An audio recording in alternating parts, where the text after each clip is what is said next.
Okay, so we're going to go over a few tips and guidelines here that are going to make sure your 3D models come out the way that you want.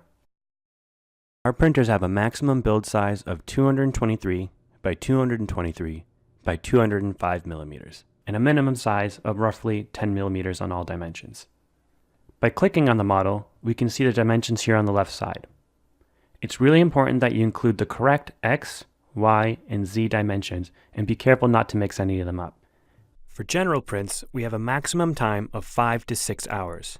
And for course-related prints, we have a maximum time of 8 to 9 hours.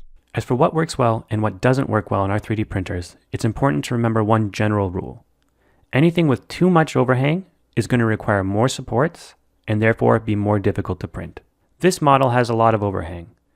If we look at the underside of it, we can see this red highlight. This red highlighted area is where supports will be required in order to print the model.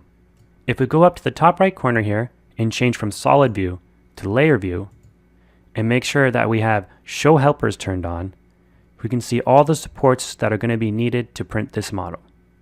Now this is fine, but when you receive the print, you will have to manually remove all of these supports and possibly do some light sanding in order to make sure that it looks okay. Another good tip is to make sure that your model has a solid base.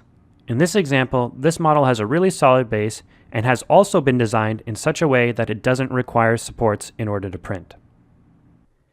In this example, the model does not have a solid base and is only being supported by these 2 feet. On top of that, there is a lot of overhang in this model and a lot of intricate details that won't come out so great if you turn on a lot of supports.